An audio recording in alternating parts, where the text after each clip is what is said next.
Hey guys, and welcome back to another RPG Maker MV plugin. And today's plugin is going to be another addition to the timed attack family, and it's going to be the clocked version timed attack thingy. It's going to be similar to the circle timed attack, only you're going to see a clock with a hand that goes around the clock, and you gotta push the button at the exact time the hand is within one of the specified target zones. So yeah, as you can see right here, you click on it when it's inside the green or red, and when you do so, and when you attack, you'll find that you do more damage. Of course, if you miss those zones, then you'll do no damage whatsoever. And let's learn how to set this thing up.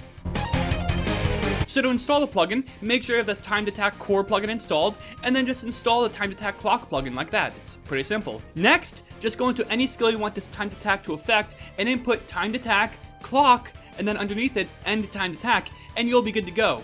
And of course, if you want this timed attack to manipulate the damage of the skill, simply add times game temp task power into the damage formula like right here. And of course, now when we use our attack skill, we'll get our default setup of the clock timed attack, which is going to be this right here. It's pretty simple, but it works just well as a starting point for you creating your timed attack. Now let's get into more of the advanced stuff right here.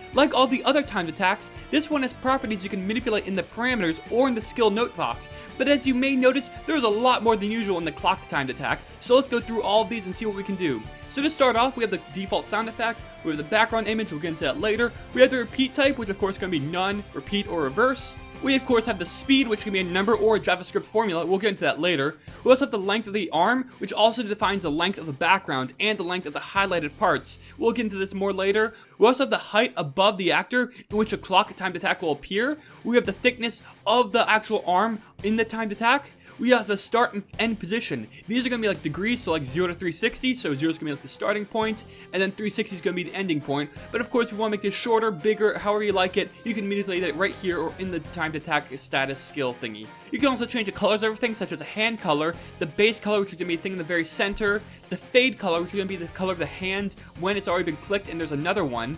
There's also going to be the ability to change the background color, which is going to be the default color of the circle in the background, and the outline color of the background, and of course the width of the outline for the default background if not using an image. And finally, we also have all these targets we can manipulate. We'll get into this very soon, but we can also do cooldown, flash rate, and flash time as usual. But anyway, let's get into how you can actually manipulate these targets to make so there's more targets than usual. So as you saw, there's a total of 5 targets you can use in your timed attack. So we can do target 1, and then we're going to input the following to make this target work. First, it's going to be the start position, so we'll put like 100 right here. Next to the end position, so we'll do like 200, and then make a very big like target range, but that's cool. You can also, next you got to do the color, so we'll do like, I don't know, FFFFFF, which is going to be completely white. And then we can also do finally the power of this target. Now by default you're just going to make the power 1, but if you make it less, like 0.5, that means this target's going to be less powerful when you hit this point. But if you do something like 2, that means it's going to be even more powerful than default, and you gain task power can even get higher than usual.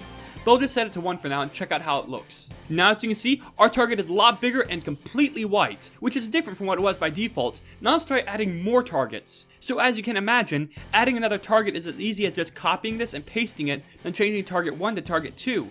Let's set it so the start point is maybe like 230, and the end point is something like 260, making it a lot smaller than the usual. And we'll set this something like red, so FF0000, like that. And we'll set the power to something like 2, so it's a lot more powerful when you get it inside the spot. Now that there's 2 targets, also keep in mind that you'll have the ability to click twice in this timed attack instead of just once.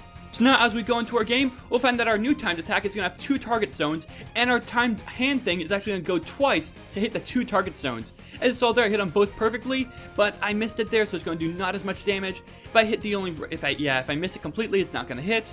It's really complex, but also really cool, so you can add as many of these targets as you like, and use them to manipulate how well, or how easy, or how hard your skill is going to be to perform with this timed attack.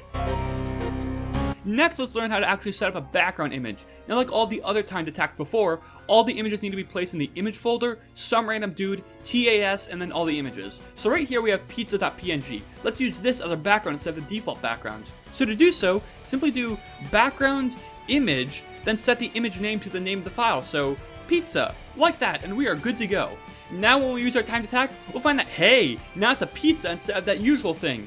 But it does look a little weird. The hands are a little shorter than usual, the highlights are completely solid, but don't worry, we can actually fix this to make it look a lot better. To start off, let's first set the length to something bigger so it fits with a larger pizza image. We'll set it to 80 so it fits a lot better. Next, let's set it so these targets actually have different colors that are based off of alpha values. So to do so, we'll do RGBA, then do the red, so like, I don't know, maybe 0 for red, 200 for green, and 50 for blue.